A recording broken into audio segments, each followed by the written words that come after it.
Hi there, film fans, or at least cinephiles and unfinished business fans. It is me, Jeff, and I'm back. This episode is actually a response to a CineFiles episode that recently went up. That was comic book films of the summer of 2011. Oh, hold on. The first one I'd like to start off with is X-Men First Class. I saw this with, of course, my constant movie mate, Catalina. I can say X-Men First Class is definitely better than X-Men 3, but then again, it's not really that hard to be better than X-Men 3. X-Men First Class has a lot of things going for it. Michael Fassbender as Magneto, perfect fit.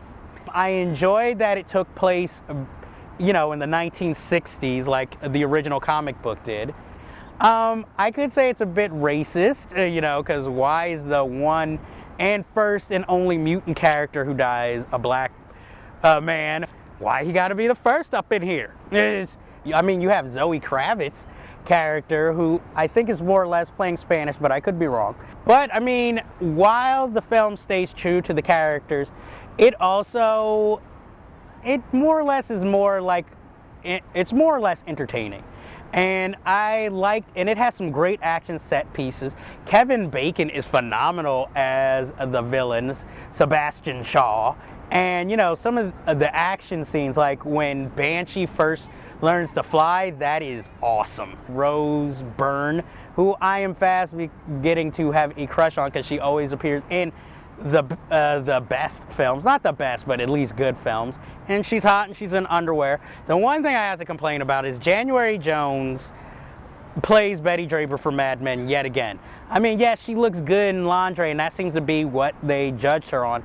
And also, I guess she literally plays the White Queen because there's no inflection.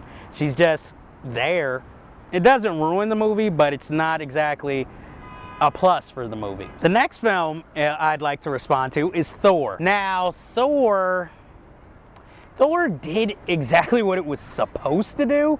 I mean, it explored a character dynamic, and it had plenty of great action scenes, but I just didn't find myself entertained by it. First of all, there was no reason for it to be in 3D. Most of the middle section of the movie, he battles a big robot, you know. I thought it was interesting landing Thor on Earth without his hammer and without any powers, and, you know, learning how to be human, and, you know, learning to have, I guess, human emotions and build up his character, basically. But considering it's directed by Kenneth Branagh, it has kind of a Shakespearean arc, you know, with his father, you know, the great and powerful Odin, and his brother Loki kind of being jealous and wanting to be peaceful, and the brother's a rageaholic, and then eventually Loki's the one. I want to show you how, if we do this, we can achieve peace. Bad British accent, I know. And then, you know, Thor's the one who has to learn through compassion, but it's kind of a stupid theory when we're supposed to be learning through to have compassion through battle. This Natalie Portman love story arc, I mean, they have chemistry towards each other, but it seemed like more sexual chemistry than romantic chemistry. I can understand the reason for her character to be there, so Thor has somebody to hang around with and learn from, but it just felt like it was all about nothing. And Kat Dennings, who is the audience surrogate, is great here, you know, with her one-liners, and, you know, she asks the questions the audience would naturally ask. I have to say, I just didn't really dig the film, so I have to give it, you know, a thumb down or a bad rating. I mean, it's not horrible, but, you know, it's not something I would ever feel the need to ever see again either. The next film we're going to talk about is actually the best one, and that is Captain America. Now, going into this, seeing the trailer, I thought I was going to hate this film, because I thought, oh God, he's got a gun, it's going to be set in 1940s, it's going to be boring. I mean, those are obviously director Joe Johnston's strengths, but also Joe Johnston made a film that has a cult following, but to me was nothing that special, called The Rocketeer. Captain America uses his shield in this film, but not as much as you would think he would, and it's more as a shield and not as a weapon, and he doesn't really use the gun that much. But what I liked about this film is it tells a complete story. It tells, you know, his origin and everything, and I have to say the special effects to make Chris Evans look like a little wimp, definitely impressive, because you can barely tell there's any involved. You know, he does battle the Red Skull eventually, but there's a lead up to it instead of, oh, I'm just going to keep having these clashes with the Red Skull. You have Toby Jones, Chris Evans, Tommy Lee Jones, Haley Atwell. You have Dominic Cooper, who impressed me in The Devil's Double. Hugo Weaving, always great to see, especially when playing a villain. And I like that this film, while being set in the 1940s, and I'm sure chock full of special effects, it didn't feel like I was watching a film that was just effects.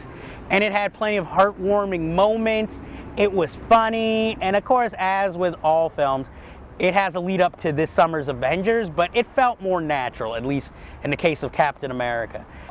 It felt more organic. You know, I'm not going to sit here and say it felt like an indie film, but it almost felt like, probably not with as great effects, but it felt like a film that could be made of a Captain America film from the 1940s. And now we go from the best to the worst. Green Lantern. I knew it was going to be bad just from the trailer alone. I did not see this in theaters because of that, but when I saw it on home video, nothing prepared me exactly for what I saw. I mean, it stays true to the comics in the sense that Sinestro, who is an ally in this film, has been perfectly set up as the villain for the next film. Ryan Reynolds, I have nothing personal against, but there was nothing for him really to play here. And Ryan Reynolds plays this role like there's nothing to this character. I know he's supposed to be all that's good, but his character is supposed to be kind of rakish, and you never really get to see any of this. And then once he becomes the hero, he's just so bland and just such a do-gooder. There's no finesse or no flavor to him. And then you have Blake Lively as his love interest. And Blake Lively is obviously way younger than him. She just says her line so flatly like this. The villain, played by Peter Sarsgaard, they shaved his hairline back for I don't know what reason. But his character, it's like, you know, his character is the villain because he's just so sniveling and bending over and creepy that it's sort of like they make, oh, so all nerds are like this? Of course, he operates on this thing and he gets superpowers where he can read people's mind, but yet he can't read people's minds as to how creepy he's acting around them. Because he's like in love with Blake Lively, and the only reason he doesn't get Blake Lively is because she's in love with Al, but he didn't read her mind that, yeah, and you're kind of fucking weird too. So eventually his head grows bigger and he becomes this monster. At one point, he has the ability to read minds, and he reads Angela Bassett's mind. And we get this whole interesting backstory about Angela Bassett's character, like, and then it shows at a certain point a picture of her family, and then police line, like, and we hear gunshots, but they don't finish the storyline. Like, were they killed? Did she murder them? What the hell happened? The worst scene is, like, when Green Lantern finally shows up for the public, Tim Robbins' character's plane is about to crash. So the Green Lantern, he can come up with anything that his mind can come up with. He creates a race car and a racetrack, not a modern day one, like one of those 1950s or those toy cars that you would play with, you know, as a kid from probably the 70s. That totally made no sense. It came out of almost nowhere. It felt like an unnecessarily big budgeted film. I mean, I know the other people who were up for the role were Bradley Cooper and Justin Timberlake, and thank God it wasn't Justin Timberlake, who's an okay performer, but no. Relying on his voice acting, no. That ends our business for this week, but as you all know, me, you, everybody, we all have plenty of unfinished business for the future. But before I go, have you seen Scott Pilgrim yet? If not, why not? Because it's awesome. And I say, good day, sir.